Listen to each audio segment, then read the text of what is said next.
Okay, so our next speaker is Huma Amir Shah. She's from Geo News. Many of you may know her from the morning show. She's had a pretty illustrious career in the media landscape for more than a decade. Thank you. A warm welcome to Huma Amir Shah. Hello, everyone. Thank you for having me here. When Jahan asked me to come here and speak about my journey, I was a little bit daunted because, frankly speaking, I am in awe of all of you with what you all do because IT and myself, we are not friends. I mean, we have a bit of a love-hate relationship. You could say that I have a bit of a condition called tech stress. So I do the minimum that is required. I do the basic of, use the social media apps. But more than that, hats off to you guys for what you do. I'll talk about my journey in television a little bit more, something that I'm comfortable with. My entry in television was, you could say, accidental. In a way, I was working in a think tank, writing policy research papers, and I got an offer to edit the news on PTV World. And I joined. I had a big fear of facing the camera, you would not believe. This was back in Islamabad, maybe 20 years back. And one of my first bulletins, I think it was the first few months or so, we were still learning, we were young, right out of the university, and at that time there were no media institutions, so whatever you were learning had to be right, on the job. So I remember very distinctly, and I find it very funny now, but one of my first few bulletins, I was just getting the hang of the prompter and the pedal and the producer speaking in your ear. We were doing a bulletin and we were also waiting for the Ramzan moon to be sighted. And, while I was in the show, I was reading the news. It was something about cricket. And we were talking about Inzamam-ul-haq, and my producer comes in my ear and he says, well, Ramzan moon has been sighted, so just, break the news.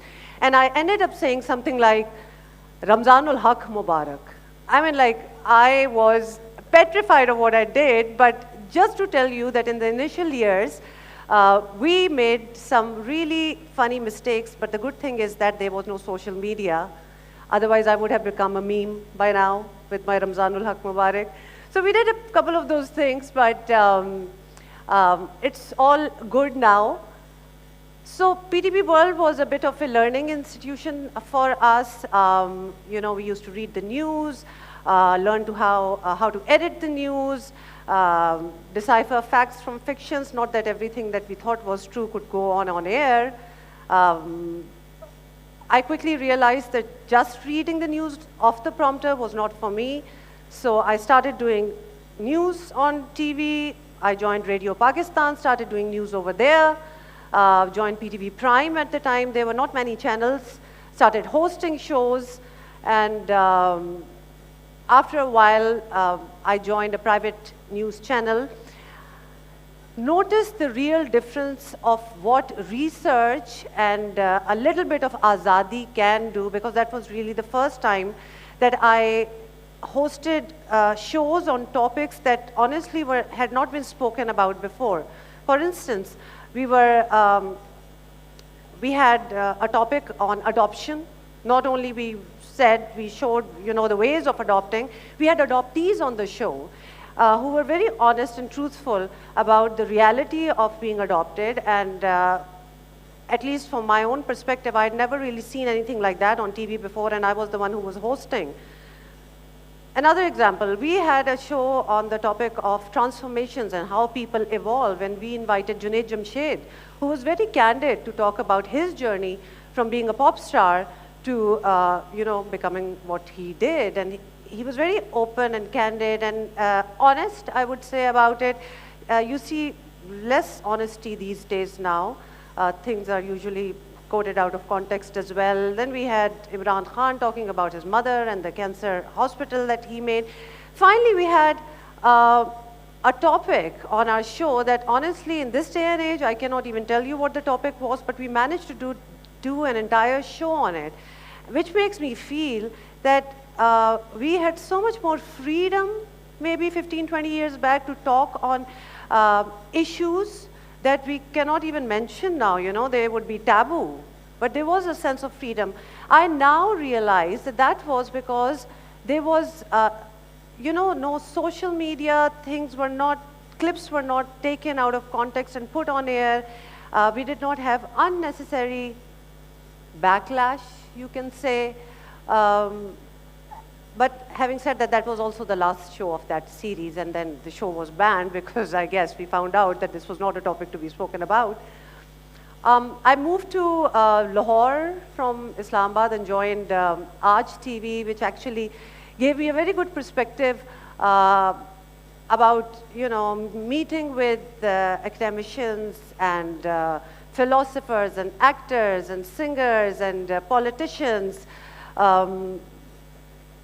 I felt that, you know, people sometimes say a lot more they want to say in English medium because they know that their audience is limited, because the same people that I used to interview over there at that time in that show, now I do with my new show in Geo Pakistan. Their stance is different, their tone is different. They know who their audience is, and of course, then there is Twitter, and there is Facebook, and all the clips go on, and people, you know, have 100 views of their own, they have opinions of their own, and they want to put that in as well, which is great, except there is a lot of fake news. I think with every good thing that comes up, there are, I think, minus points to that as well. We now, for the past 5 to 7 years, have started getting news from, you know, online channels and mediums. There's a lot of communication that way. I think a lot of the times when we are preparing our rundown for the morning, because it's a daily show that I do now, a lot of the news comes from our online sources. So there are people writing into us. For example, during the floods, we had a lot of genuine, you know, and we actually would help out that way as well. Wherever the aid was not being sent, or teams had not been, you know, sent those way, people somehow would reach us through our phones, through online, on Twitter, and identify those areas where aid was required or where help was needed, and we were able to help that way as well, which I feel is amazing. The good aspect of social media is really good. But then there is the downside as well. Fake news, we really have to, when we get some news, we have to check through like at least 100 sources to find out whether this news is true or not.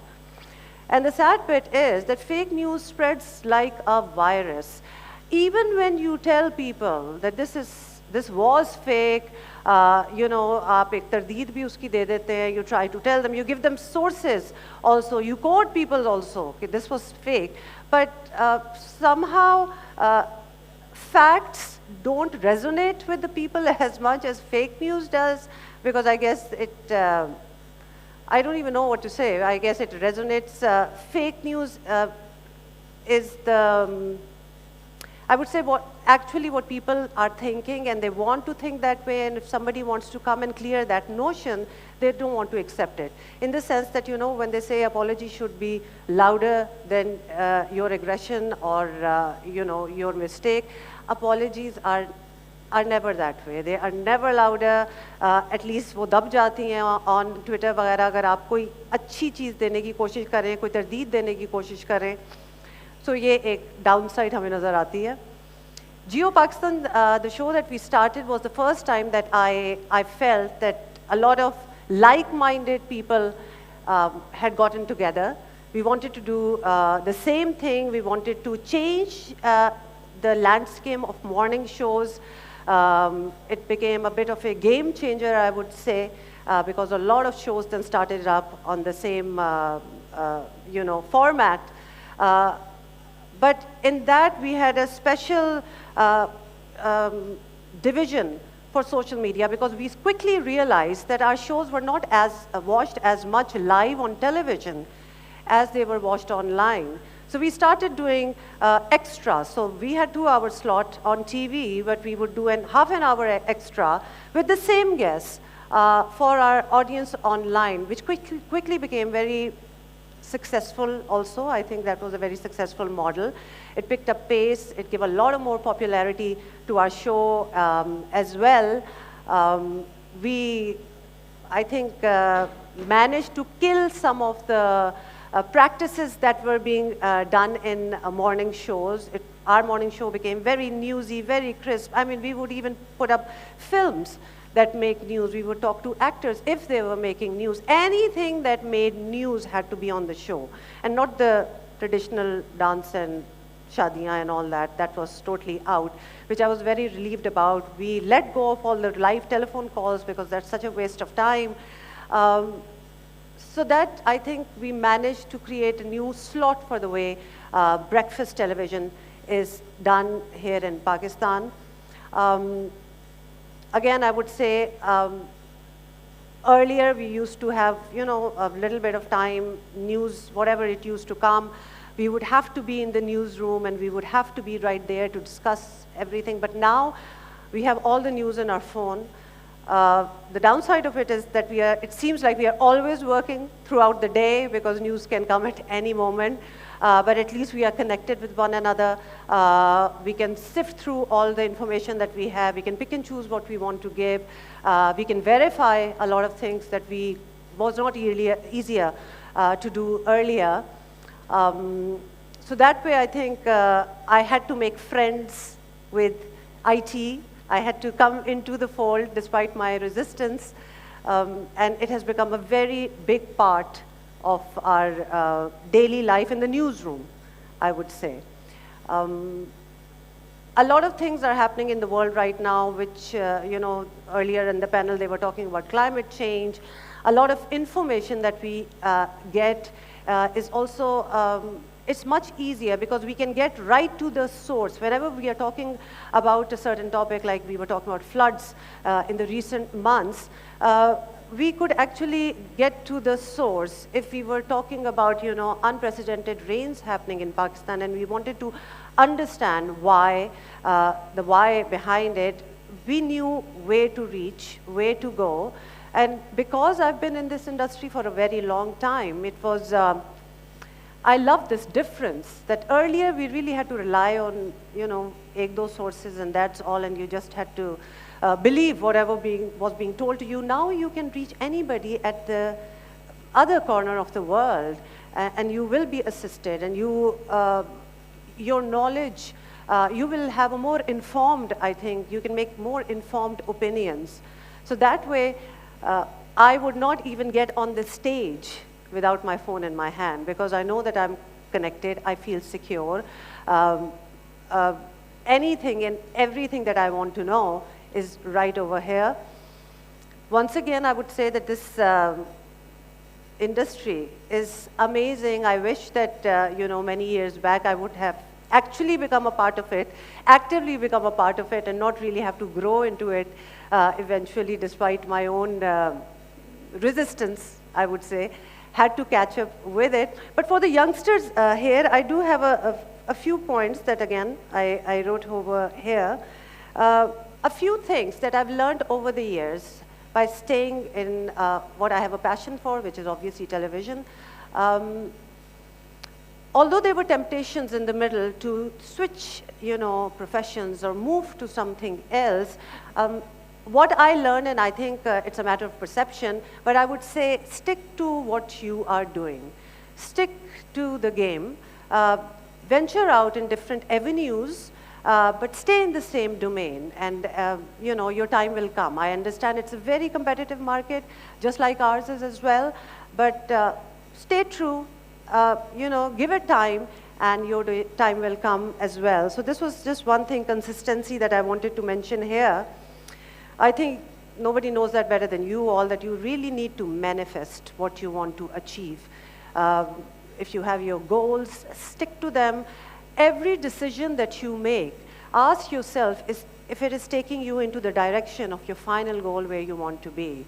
Don't stray from it. Whatever you do, keep that, at the back of your mind, that this is my direction and this is where I want to be. So these are the things that I learned over the years, and I thought that it would be interesting to share that with you.